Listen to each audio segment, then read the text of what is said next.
Je m'appelle Ava Mercé. J'ai 27 ans, et la nuit où ma mère m'a dit de commencer à payer le loyer ou de partir, elle l'a dit avec 2 boîtes de jus dans une main, le sac à couche de ma sœur accroché à son poignet.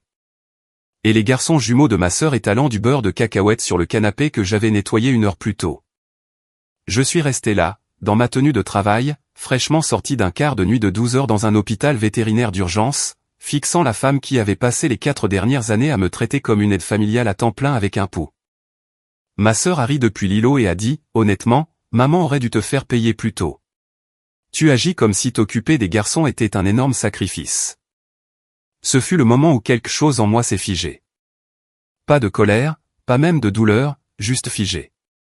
Parce que cela m'a frappé tout d'un coup qu'elle ne me voyait pas comme une fille ou une sœur ou même une personne avec une vie. J'étais le plan de secours, la gardienne d'enfants non rémunérée, celle qui ne disait jamais non. Alors, j'ai souri, j'ai posé mes clés sur le comptoir, j'ai marché vers le placard du couloir, j'ai sorti le sac de voyage que j'avais préparé 2 mois plus tôt au cas où je trouverais le courage, et je l'ai fermé devant elle. Ma mère a croisé les bras comme si elle s'attendait à ce que je craque. Ma sœur a levé les yeux au ciel et a dit aux jumeaux de dire au revoir à tante Ava, comme si je serais de retour avant le dîner. Je les ai tous regardés et j'ai pensé, si je disparaissais ce soir, me manquerait-il, ou seulement le travail que je faisais. Avant que je vous raconte ce qui s'est passé après mon départ en voiture, dites-moi, quelle heure est-il pour vous en ce moment? Et d'où regardez-vous? Je suis curieuse de voir jusqu'où cette histoire voyagera. Je n'ai pas pleuré en partant. Cela surprend les gens quand je raconte cette histoire parce qu'ils s'attendent à un effondrement dramatique dans l'allée, un moment de main tremblante où je me serais remise en question et aurais regardé la maison comme si je laissais une partie de mon cœur derrière moi.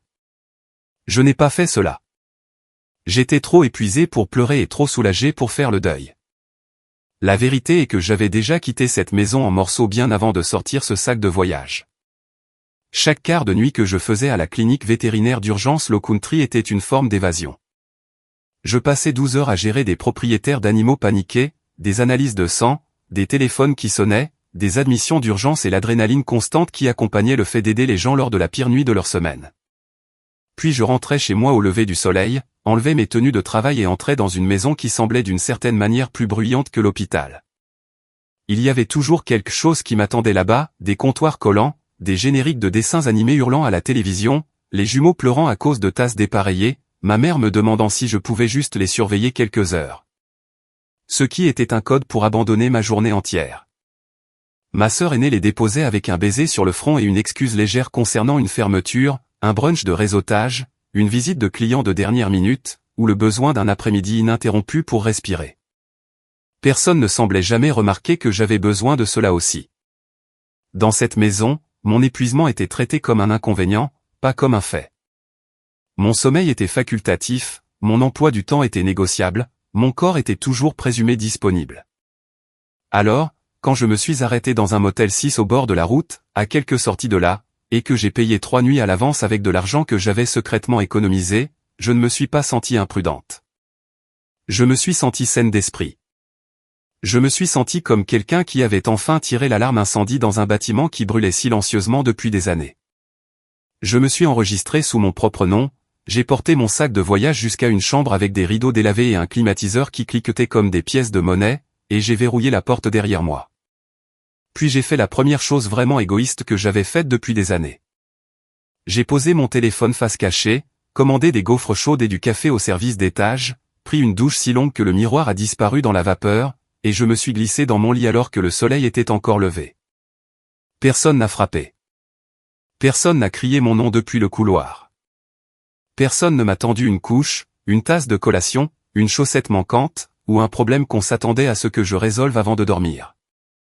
Je me suis réveillé 7 heures plus tard dans un silence total et je suis resté allongé 1 minute entière, fixant le plafond comme si j'avais atterri sur une autre planète. Même le silence semblait coûteux, comme quelque chose dont je n'avais pas réalisé avoir été privé. Je me suis habillé lentement, j'ai conduit jusqu'à un café voisin et je me suis acheté un espresso au sucre brun hors de prix et un muffin aux myrtilles chaud que je n'ai pas eu à partager avec qui que ce soit. Puis je me suis assise dans ma voiture, les fenêtres entr'ouvertes, le soleil frappant le volant, et j'ai commencé à parcourir les annonces d'appartements. Charleston semblait différente quand je ne courais pas entre le travail et les obligations. Les rues semblaient plus larges. Le ciel semblait plus clair. Toute la ville semblait exister en couches que je n'avais jamais eu le temps de remarquer. Je me suis retrouvé à imaginer des choses simples qui semblaient presque embarrassantes de luxe. Une cuisine où je pouvais laisser une tasse propre dans l'évier et savoir qu'elle serait toujours là à mon retour. Une salle de bain sans jouets de bain éparpillés sous les pieds. Un matin où je pouvais dormir sans culpabilité. Un soir où je pouvais allumer une bougie et lire au lieu de réchauffer des pépites de dinosaures pour des enfants qui n'étaient pas les miens. Le deuxième jour, j'ai trouvé un petit appartement à l'étage au-dessus d'un fleuriste à West Ashley. Il avait des moulures blanches écaillées, de vieux parquets, des escaliers qui grinçaient et un balcon étroit à peine assez grand pour 2 chaises et une plante. Mais dès que j'ai mis les pieds à l'intérieur, j'ai su. Il sentait la peinture fraîche, les lys de la boutique en bas, et la possibilité. La gestionnaire de location n'arrêtait pas de s'excuser pour l'âge des armoires et le petit placard, mais je l'ai à peine entendu. Tout ce à quoi je pouvais penser, c'était que chaque centimètre de cet appartement n'appartenait à aucune urgence sauf la mienne. J'ai signé le bail avant que la peur ne me rattrape. Cette nuit-là, je me suis assise en tailleur sur le sol, un plat taille à emporter sur mes genoux, entouré de 2 sacs d'essentiel, une lampe dans une boîte en carton, et plus de paix que je n'en avais ressenti depuis des années. C'était terrifiant à sa manière, bien sûr. La liberté l'est toujours quand on a été entraîné à associer l'amour à l'obligation. Mais sous la peur, il y avait un pouls constant de soulagement qui ne voulait pas disparaître. Personne ne savait où j'étais à moins que je ne le veuille. Personne ne pouvait ouvrir la porte et m'assigner un rôle. Personne ne pouvait me dire que d'être fatigué était égoïste ou que dire non signifiait que je ne me souciais pas. Et pourtant, sous toute cette paix, une question vacillait au bord de mon esprit comme une veilleuse qui refusait de s'éteindre. Étais-je vraiment égoïste d'avoir enfin choisi ma propre personne, ou m'avait-elle simplement entraîné à croire que la liberté était une trahison? Les 3 premiers jours, j'ai ignoré tous les messages, non pas parce que j'étais forte, mais parce que je savais exactement comment cela allait commencer. D'abord la culpabilité, puis la pression, puis une version de la famille et de la famille prononcée par les mêmes personnes qui n'utilisaient cette phrase que lorsqu'elles avaient besoin de main-d'œuvre. Le 4e jour, la curiosité a eu raison de moi. J'ai déverrouillé mon téléphone et j'ai trouvé 46 messages textes, 12 appels manqués et une note vocale de ma mère marquée urgente. Ma sœur avait également envoyé des messages, mais les siens étaient différents. Ceux de ma mère étaient frénétiques et manipulateurs par vagues alternées. Où es-tu? C'est puéril. Les garçons sont confus. J'ai besoin que tu m'appelles. Tu as fait ton point. Ceux de ma sœur étaient plus vifs. Est-ce que tu punis sérieusement les jumeaux parce que tu es en colère contre maman? Grandis un peu. J'ai écouté la note vocale assise sur le sol nu de mon appartement, une lampe emballée à côté de moi. Ma mère semblait essoufflée, en colère, pas inquiète pour moi, ai-je remarqué, mais inquiète pour elle-même. Tu ne peux pas disparaître comme ça après tout ce que j'ai fait pour toi, a-t-elle dit. J'ai dû annuler un rendez-vous chez le médecin parce que Brielle ne pouvait pas arriver à temps, et les garçons étaient un désastre toute la matinée. Sais-tu à quel point c'est humiliant de dire aux gens que ma propre fille a abandonné sa famille? J'ai réellement ri à cela. Abandonné. Comme si j'avais abandonné des enfants que j'avais mis au monde, des factures que j'avais créées, des promesses que j'avais faites. J'ai tapé une seule phrase en retour, je n'ai abandonné personne. J'ai déménagé. 10 secondes plus tard, mon téléphone s'est illuminé avec un appel vidéo de ma mère. Contre mon meilleur jugement, j'ai répondu. L'écran s'est ouvert sur le chaos pur. Un des jumeaux pleurait en arrière-plan. La télévision hurlait un générique de dessin animé.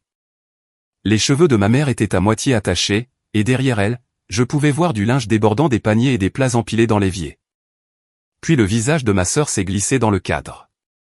Regarde ce que tu as fait, a-t-elle claqué, faisant pivoter le téléphone pour que je puisse voir le salon. Cette maison est un désordre. Maman a dû manquer le travail hier à cause de toi. À cause de moi. Non pas parce qu'une femme de 32 ans continuait d'utiliser sa mère et sa sœur comme gardiennes d'enfants non rémunérés. Non pas parce que ma mère avait passé des années à normaliser cet arrangement. À cause de moi. J'ai regardé l'écran, et quelque chose de froid s'est installé. Non, ai-je dit. C'est à cela que ressemble la maison quand j'arrête de la maintenir. Ma sœur a cligné des yeux comme si elle ne s'attendait pas à de la résistance. Ma mère est intervenue rapidement, sa voix tremblante se transformant en un martyr complet. Tu me tues avec ça, Ava. Tu sais que je ne peux pas gérer ces garçons seuls. Brielle a des clients. J'ai des responsabilités. Nous dépendions tous de toi. Voilà. Pav, nous t'aimons. Pav, tu nous manques. Nous dépendions de toi. J'ai posé la question que j'aurais dû poser des années plus tôt, l'une de vous deux s'est-elle déjà souciée de savoir si je dormais, mangeais, travaillais, ou n'étais-je qu'utile? Aucune d'elles n'a répondu. Ma sœur a ricané. Ma mère a commencé à pleurer, et ce silence m'a tout dit. Quand la famille vous supplie de revenir, est-ce que vous leur manquez, ou seulement le rôle que vous jouiez? J'ai mis fin à l'appel avant qu'elle ne puisse encore me faire porter le chapeau. 5 minutes plus tard, j'ai ouvert chaque identifiant partagé, chaque calendrier, chaque formulaire de contact scolaire, chaque compte de livraison d'épicerie, chaque profil de diffusion en continu. Chaque autorisation de ramassage d'urgence qui portait encore mon nom parce que c'était moi qui gérais leur vie d'une manière qu'elles comprenaient à peine. Je n'ai pas fait de scène, j'ai fait une correction. J'ai retiré mon nom de tout cela. Puis j'ai envoyé un courriel au programme parascolaire que les jumeaux fréquentaient 2 fois par semaine et j'ai mis à jour mon statut de contact d'urgence de ramassage autorisé à indisponible. Un seul geste, propre et silencieux. Si je n'étais plus assez de la famille pour y vivre sans payer de loyer, alors je n'étais plus assez de la famille pour être leur infrastructure non rémunérée non plus. La semaine qui a suivi fut la première où j'ai senti ma colonne vertébrale revenir. J'ai arrêté de vérifier mon téléphone toutes les heures. J'ai arrêté de sursauter chaque fois qu'il vibrait. J'ai acheté une vraie couette, 2 tasses à café dépareillées, et une étroite étagère de seconde main dans une friperie qui sentait le cèdre, le vieux papier, et la poussière réchauffée par le soleil. J'ai trouvé un fauteuil d'occasion avec un tissu vert délavé et je l'ai placé près de la porte du balcon comme si j'avais toujours vécu là. J'ai appris le rythme de mon nouveau quartier de manière calme et observatrice, comme le font les gens lorsque leur système nerveux se calme enfin. À 9 h chaque matin, le fleuriste en bas de chez moi arrosait le trottoir et disposait des seaux d'hortensia et de lys devant la boutique. Vers 10 h, un homme à la retraite de l'autre côté de la rue promenait un bulldog grincheux en bottes rouges vives. La boulangerie du coin vendait toutes ses scones à la pêche avant 10 h 30. Et si j'y allais juste après-midi, la fille derrière le comptoir me glisserait un biscuit supplémentaire parce qu'elle me reconnaissait à mes tenues de travail de nuit. Tout cela semblait d'une tendresse absurde, le genre de vie ordinaire que je n'avais jamais été autorisé à construire parce que j'avais toujours été trop occupé à entretenir celle de quelqu'un d'autre. J'ai aussi commencé à dire oui à des choses que je rejetais automatiquement. Une technicienne vétérinaire du travail m'avait supplié pendant des mois de rejoindre son cours de céramique du week-end, et je disais toujours que je ne pouvais pas parce que les affaires de famille étaient apparemment censées expliquer tout rêve assez petit pour être sacrifié. Cette fois, j'y suis allé. Je me suis assise à une roue de potier dans un t-shirt trop grand, les cheveux relevés, riant alors que mon premier bol s'effondrait en quelque chose de laid et de bancal sous mes mains. L'instructrice m'a dit de ne pas tant combattre l'argile. Centre-la d'abord, a-t-elle dit, pressant ses doigts sur les miens pendant une seconde stable. Si tes mains sont tendues, cela vacillera à chaque fois. Je ne sais pas pourquoi cette phrase m'a frappé si fort, mais c'est le cas. Parce que c'était ma vie, n'est-ce pas? Des années à essayer de maintenir une forme sous pression alors que tout autour de moi tournait trop vite. Des années de vacillement parce que je n'avais jamais été autorisé à me centrer en premier. Au travail, les gens ont remarqué la différence avant que je ne le fasse pleinement. J'ai arrêté de faire de petites erreurs dues à l'épuisement. J'ai arrêté de me vider la tête dans la salle de pause avec un café de distributeur automatique à la main. J'ai arrêté de m'excuser pour des choses qui n'étaient pas ma faute. Un des médecins m'a dit que j'avais les réveillés pour la première fois depuis 1 an, et j'ai failli pleurer là, près de l'armoire à médicaments, car je n'avais pas réalisé à quel point mon épuisement était évident pour tout le monde sauf moi. Quelques jours plus tard, la directrice de l'hôpital m'a demandé si je voulais commencer une formation pour devenir chef d'équipe, une modeste promotion avec un salaire légèrement meilleur, plus de responsabilités et des horaires plus stables. 1 mois plus tôt, j'aurais dit non automatiquement parce que mon emploi du temps ne m'avait jamais appartenu assez longtemps pour planifier un avenir. Cette fois, j'ai dit oui avant que l'ancienne culpabilité ne puisse parler. Ce même jeudi, après un quart de travail long mais gérable, mon amie Léna m'a traîné à une foire de quartier près de la marina. J'ai presque dit non par habitude, puis je me suis reprise. Il y avait de la musique en direct, des camions de nourriture grasse, des enfants qui couraient sous des guirlandes lumineuses, et un stand ridicule organisant un concours de costumes pour animaux de compagnie pour la charité. Léna m'a convaincu d'inscrire un bigle à 3 pattes de la clinique qui séjournait temporairement chez l'un de nos techniciens. Il portait un petit harnais en forme d'aileron de requin et semblait profondément offensé par l'attention, ce qui n'a fait qu'augmenter l'affection de la foule pour lui. Quand il nous a en quelque sorte fait gagner une carte cadeau de $50 pour un restaurant de fruits de mer sur King Street, Léna a hurlé comme si nous avions gagné à la loterie, et j'ai ri si fort que mes côtés me faisaient mal. Cela semble une si petite chose. Peut-être que cela l'est. Mais après des années à m'entendre dire que mes désirs étaient excessifs, dramatiques, égoïstes ou gênants, ces petits moments m'ont prouvé que ma vie pouvait contenir une joie qui n'était ni empruntée, ni volée, ni contrainte aux marges des besoins de quelqu'un d'autre. L'ancienne version de moi-même avait été réduite à sa fonction, se lever, travailler, garder les enfants, nettoyer, répéter. Cette nouvelle version était parfois encore épuisée, démêlant toujours la culpabilité de l'amour, apprenant toujours à se reposer sans s'excuser, mais elle existait en dehors du service. Cela comptait plus que je ne savais le dire. Bien sûr, les messages ne se sont pas arrêtés. Ma mère envoyait de longs paragraphes oscillant entre la culpabilité et la nostalgie, me disant que la maison semblait vide sans moi tout en omettant commodément que ce qui lui manquait le plus était l'aide. Ma sœur envoyait des mises à jour laconiques clairement conçues pour déclencher la panique. Mason a eu une crise au moment de la sortie. Miles a mordu un autre enfant. La tension artérielle de maman est élevée. J'espère que ton appartement en vaut la peine. Le problème avec les gens qui dépendent de votre surfonctionnement, c'est qu'une fois que vous cessez de les secourir, ils commencent à qualifier vos limites de cruauté.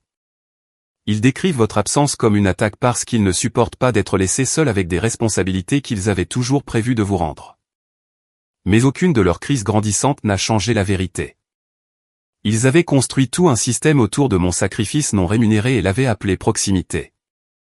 Ils avaient confondu ma conformité avec l'amour. Ils avaient confondu mon silence avec un accord. Le samedi soir, je me suis assise sur mon petit balcon, un plat à emporter en équilibre sur mes genoux, une lampe de chevet bon marché éclairant à travers la porte coulissante derrière moi, et l'air humide de Charleston soulevant mes cheveux de mes épaules. Quelque part en bas, la fleuriste fermait pour la nuit. Un couple riait en marchant sur le trottoir. Un train a retenti au loin, et pour la première fois depuis plus longtemps que je ne pouvais me souvenir, je n'ai pas eu l'impression d'être en attente pour l'urgence de quelqu'un d'autre. Je me suis posé la question que personne dans ma famille n'avait jamais pris la peine de me poser: qui pourrais-je devenir si j'arrêtais de vivre comme leur solution? Cette fois, la réponse ne m'a pas effrayé. Elle m'a excité. Parce que parfois, le moment où vous cessez de surfonctionner pour tout le monde est le moment exact où vous rencontrez enfin la personne que vous étiez censé être depuis le début. Une semaine après avoir retiré mon nom de tout, ma sœur a envoyé un message texte. Pas un paragraphe. Pas un voyage de culpabilité. 3 mots: appelle-moi maintenant. J'ai failli l'ignorer. Puis mon téléphone a commencé à sonner avant que je ne puisse le poser. Dès que j'ai répondu, elle hurlait déjà. Qu'est-ce que tu as fait? Il y avait du bruit de circulation derrière elle, et l'un des jumeaux gémissait si fort qu'il semblait enroué. Tu t'es retiré des formulaires de l'école? Tu as dit à la garderie qu'ils ne pouvaient plus te remettre les garçons? Je me suis appuyé contre mon comptoir de cuisine et j'ai fermé les yeux. Alors, c'était ça. Le geste unique. Celui qui a finalement frappé là où ça faisait mal. Oui, ai-je dit, parce que j'ai déménagé. Elle a fait un son étranglé. Maman avait un rendez-vous chez le dentiste, et j'avais une transaction à conclure de l'autre côté de la ville. La garderie a refusé que j'envoie mon assistante parce qu'apparemment seuls les adultes listés peuvent les récupérer, et ton nom était toujours le remplaçant. On nous a facturé des frais de retard, Ava. Ils ont presque appelé les services de protection de l'enfance. Elle a prononcé les 3 dernières lettres comme si j'avais moi-même appelé les services sociaux par rancune. Tu m'as humilié. J'ai laissé cela en suspens. Puis j'ai demandé, très doucement, as-tu jamais pensé que c'était humiliant pour moi de rentrer de quart de nuit et d'élever tes enfants gratuitement? Silence, puis indignation, car la honte chez des personnes comme ma sœur réapparaissait généralement sous forme de colère. Ce sont tes neveux, et tu es leur mère. Elle a recommencé à crier, parlant de la façon dont les vraies familles se manifestent. Comment je savais qu'elle construisait sa marque immobilière? Comment maman était débordée? Comment j'aurais pu les prévenir? Les prévenir? J'avais passé des années à les prévenir chaque fois que je disais que j'étais fatigué. Chaque fois que je demandais à dormir. Chaque fois que j'essayais de faire des projets et qu'on me tendait un sac à couches à la place. Ils n'ont simplement jamais cru que je partirais. Ma mère a pris la ligne ensuite, pleurant si fort qu'elle pouvait à peine respirer. « Pourquoi as-tu fait cela sans me le dire ?» a-t-elle demandé. « Parce que chaque fois que je vous disais que j'avais besoin d'une vie, vous riez, ai-je dit. Parce que quand vous m'avez dit de payer le loyer ou de partir, ce que vous vouliez vraiment dire, c'était « continue de servir cette maison, ou cesse d'être utile. » Alors j'ai cessé d'être utile. Cela a eu de l'impact. Je pouvais l'entendre dans la façon dont la ligne s'est figée. Puis sont venus les couteaux de la culpabilité. Ma mère a dit qu'elle avait manqué 2 jours de travail. Ma sœur a dit qu'un client était parti avec un autre agent parce qu'elle avait dû quitter une présentation plus tôt. Les jumeaux avaient été baladés entre les voisins, une gardienne d'enfants qu'ils ne pouvaient pas se permettre, et un après-midi désastreux au bureau de ma mère. Mes jeunes frères, Cole et Jess, avaient été forcés d'aider davantage à la maison et étaient furieux contre tout le monde. Toute la machine s'essoufflait maintenant que son moteur caché avait été retiré. J'aimerais pouvoir vous dire que je n'ai rien ressenti. Ce n'est pas le cas. J'ai ressenti du chagrin, de la colère, de la justification, du soulagement. Mais plus que tout, j'ai ressenti de la clarté. Ce qui leur arrivait n'était pas une punition que j'avais créée. C'était la facture des années d'évitement qui arrivait à échéance. Ma mère a baissé la voix et a essayé une autre tactique, reviens juste un petit moment jusqu'à ce que les choses se calment. C'était le piège. Temporaire. Juste aide-nous à combler le fossé. Juste jusqu'à. Des gens comme ça construisent des cages avec des faveurs temporaires. J'ai regardé autour de mon appartement, ma bibliothèque de seconde main, ma plante sur le rebord de la fenêtre, mon emploi du temps de travail scotché sur le réfrigérateur, la vie que je construisais lentement de mes propres mains. Non, ai-je dit. Tu n'as pas besoin que je revienne. Tu as besoin de faire des choix différents. Ma sœur m'a maudite. Ma mère a sangloté. J'ai raccroché. 10 minutes plus tard, ma sœur a envoyé un nouveau message texte, j'espère que cet appartement vaut de perdre ta famille. Je l'ai lu 2 fois et j'ai posé le téléphone. La vérité était plus dure que ce qu'elle avait écrit. Je n'avais pas perdu ma famille cette semaine-là. J'avais découvert la version de famille qu'ils avaient toujours été quand je n'étais plus disposé à payer mon appartenance par mon travail. Les retombées ont continué à se faire sentir. Les amis de l'église de ma mère ont commencé à appeler, ce qui m'a dit exactement comment l'histoire était racontée. Dans sa version, j'étais parti dans une phase égoïste et j'avais laissé tout le monde dans la panique. Dans la version réelle, elle avait passé des années à externaliser la parentalité et la garde d'enfants sur la fille la moins susceptible de protester, puis avait paniqué lorsque cette fille avait enfin fait respecter une limite. Une amie de la famille nommée Denise m'a laissé un message vocal si mielleux qu'il m'a donné mal aux dents, disant que ma mère était soumise à une terrible tension. Et qu'en tant que femme, nous devions parfois porter plus que notre part pour les personnes que nous aimons. Cette phrase avait l'habitude de fonctionner sur moi. Cette fois, elle m'a mise en colère. Pourquoi le fardeau était-il toujours assigné à la femme la plus conciliante de la pièce ? Pourquoi la carrière de ma sœur était-elle traitée comme importante, le stress de ma mère comme sacré, et mon sommeil, mes revenus et mon avenir comme flexibles ? Quelques jours plus tard, Cole m'a appelé depuis le porche arrière de la maison. Il semblait gêné d'être le messager.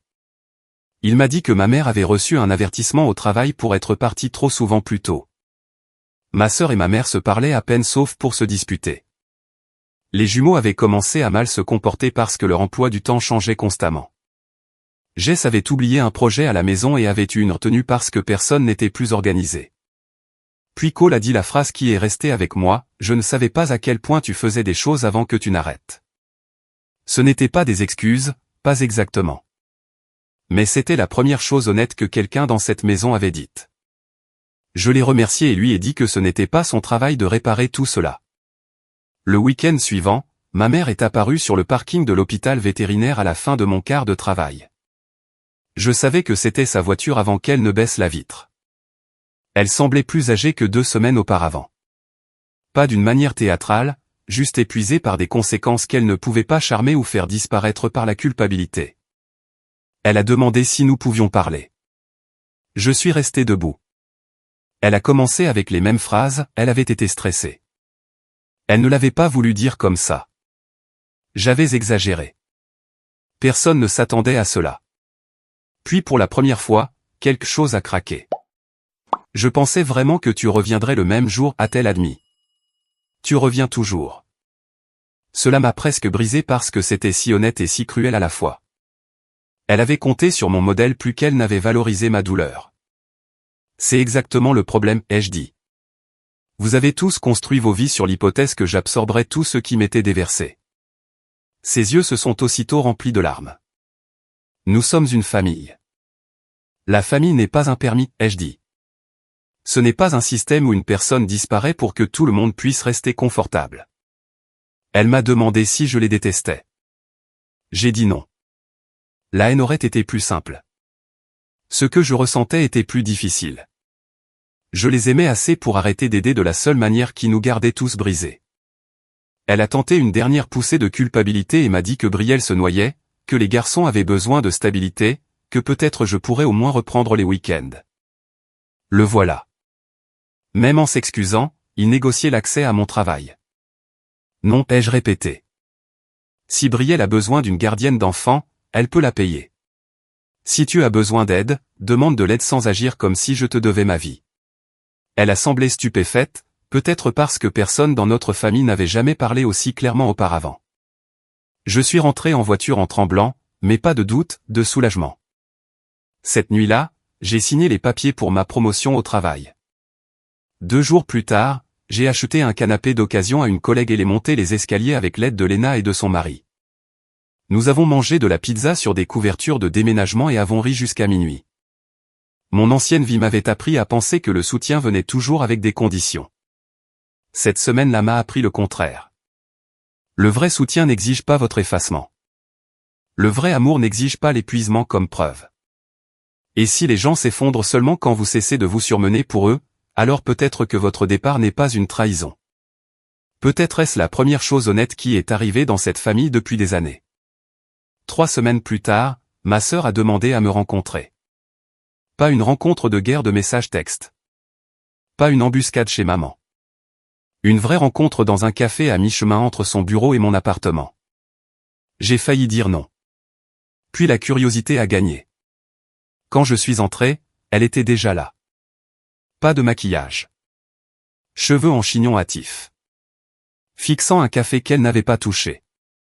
Elle ressemblait à quelqu'un qui avait été forcé de se rencontrer elle-même et n'aimait pas l'introduction. La première chose qu'elle a dite fut « Je déteste que tu aies eu raison ». Je me suis assise lentement. Elle m'a dit qu'elle avait perdu 2 clients en 10 jours parce que son emploi du temps était si instable. Elle et maman s'étaient disputés si fort une nuit que les jumeaux avaient tout entendu et avaient commencé à pleurer. La garde d'enfants payante à Charleston était plus chère qu'elle n'avait jamais pris la peine de la prendre parce qu'elle n'avait jamais eu besoin de la prendre tant que j'existais. Le travail de maman lui avait réduit ses heures après trop de perturbations. Les garçons étaient épuisés d'être baladés. Rien dans sa voix ne sonnait comme une performance. Cela sonnait comme quelqu'un qui raclait la vérité de sa propre gorge. Puis elle a dit, « Je n'avais pas réalisé que maman te traitait comme ça parce que j'en bénéficiais. » C'était ce qui se rapprochait le plus d'une reddition de compte que j'avais jamais entendu d'elle. Pas assez pour effacer quoi que ce soit, mais assez pour avoir de l'importance. J'ai demandé si elle voulait du pardon ou une gardienne d'enfants gratuite. Elle a en fait ri une fois, fatiguée et amère. Cette réponse était la même chose pour moi auparavant, a-t-elle dit. Maintenant je sais que ce n'est pas le cas. Nous avons parlé pendant près d'1 heure. Elle a admis que maman m'appelait la personne fiable comme si c'était un éloge alors qu'en réalité cela signifiait la plus facile à utiliser. Elle a admis qu'elle avait l'habitude de me déposer les jumeaux parce qu'elle savait que je m'en occuperais. Et qu'à un moment donné, elle avait cessé de voir à quel point c'était insensé. Puis elle a glissé quelque chose sur la table, un chèque. Pas énorme, mais réel. Pour toutes les courses, les frais scolaires et les choses diverses que tu as couvertes au cours de la dernière année, quand j'avais dit que je te rembourserais. Je l'ai fixé. Je n'avais pas besoin de la somme, j'avais besoin de ce que cela signifiait. Une reconnaissance que mon travail avait de la valeur. Je l'ai pris, non pas parce que cela équilibrait la balance, cela ne pourrait jamais, mais parce que le refuser aurait été l'ancienne moi. La version entraînée à prouver l'amour en avalant la perte. Plus tard ce week-end, j'ai accepté de passer à la maison pendant 30 minutes. Quand je suis entré dans l'allée, j'ai vu les conséquences avant d'ouvrir la portière de la voiture. La cour n'était pas tondue. Des jouets étaient éparpillés partout. Par la fenêtre avant, je pouvais voir des plats dans l'évier et du linge non plié sur le canapé. Pas un chaos de film catastrophe, juste le désordre ordinaire et accablant qui apparaît quand le travailleur invisible est parti et que tout le monde apprend encore à fonctionner. Ma mère a ouvert la porte et a fondu en larmes à ma vue. Pas des larmes de cinéma, mais des larmes de fatigue. Elle m'a serré dans ses bras, et je ne lui ai pas rendu son étreinte tout de suite. À l'intérieur, Cole préparait du macaroni au fromage en boîte pendant que Jess cherchait un mot de permission, et un des jumeaux coloriait sur du papier de construction scotché à la table parce qu'apparemment c'était la seule façon de le maintenir immobile. C'était désordonné, bruyant, imparfait. C'était aussi honnête d'une manière que l'ancienne maison n'avait jamais été. Personne ne pouvait plus prétendre que cet endroit fonctionnait tout seul. Ma mère a demandé si nous pouvions parler en privé. Dans la cuisine, elle a dit qu'elle était désolée. Pas « je suis désolé que tu te sois senti comme ça ». Pas « je suis désolé, mais j'étais stressé ». Juste désolé. Elle m'a dit qu'elle avait eu honte de la façon dont elle s'était appuyée sur moi, alors elle l'avait déguisé en devoir familial. Elle a dit que perdre le contrôle du foyer l'avait forcée à voir que j'avais porté bien plus qu'elle n'avait jamais admis. Puis elle a prononcé la phrase qu'elle avait, je pense, évité toute sa vie, j'ai eu tort de faire de ton utilité ta place dans cette famille. J'aimerais pouvoir dire que cela a instantanément tout guéri. Cela n'a pas été le cas. Certaines blessures ne se referment pas parce que la vérité est enfin prononcée. Mais cela a eu de l'importance. J'ai regardé autour de cette cuisine où j'avais autrefois préparé des déjeuners à moitié endormis après des quarts de nuit, où j'avais bercé des jumeaux en pleurs sur une hanche tout en signant des formulaires scolaires de l'autre main. Où on m'avait dit de payer le loyer comme si mon travail ne comptait pour rien, et j'ai senti quelque chose de calme s'installer en moi. Tu m'as appris quelque chose d'important, ai-je dit. Ne laisse jamais les gens confondre l'accès avec l'amour. Ne les laisse jamais appeler la dépendance de la dévotion. Et ne cesse jamais de prouver ta valeur à des gens qui ne la remarquent que lorsqu'elle est partie. Ma mère a pleuré plus fort. Ma sœur se tenait dans l'embrasure de la porte, écoutant, silencieuse pour une fois. Je suis resté exactement 28 minutes. En partant, un des jumeaux a couru et a serré ma jambe, et je me suis penché et j'ai embrassé le sommet de sa tête parce que rien de tout cela n'avait jamais été de sa faute. À la porte, ma mère m'a demandé si je viendrais dîner le dimanche suivant. Pas pour aider. Pas pour surveiller qui que ce soit. Juste pour dîner. Je lui ai dit, peut-être. C'était une autre chose nouvelle que j'avais apprise. L'amour n'a pas à sonner comme un oui sur demande. Parfois, l'amour sonne comme un peut-être, et cela doit suffire. Quand je suis rentré à mon appartement, je me suis assise sur mon balcon pendant que la fleuriste d'en bas fermait pour la soirée, et j'ai pensé à la version de moi-même qui croyait autrefois que partir détruirait ma famille. Cela ne l'a pas fait. Cela les a forcés à se regarder en face. Et cela m'a sauvé. La plus grande leçon que j'ai tirée de tout cela est la suivante, parfois, s'éloigner n'est pas de l'égoïsme. Parfois, c'est de l'éducation. Cela enseigne aux gens autour de vous ce que votre travail valait vraiment. Cela vous apprend que votre identité ne peut pas être entièrement construite sur le sacrifice, et cela enseigne à toutes les personnes impliquées que l'amour sans respect n'est que de l'obligation portant un visage plus doux. Alors, laissez-moi vous poser cette question, si votre famille n'a remarqué votre valeur qu'après votre départ, reviendriez-vous de la même manière qu'avant, ou choisiriez-vous enfin la version de vous-même qui n'a plus besoin de gagner sa place à la table ?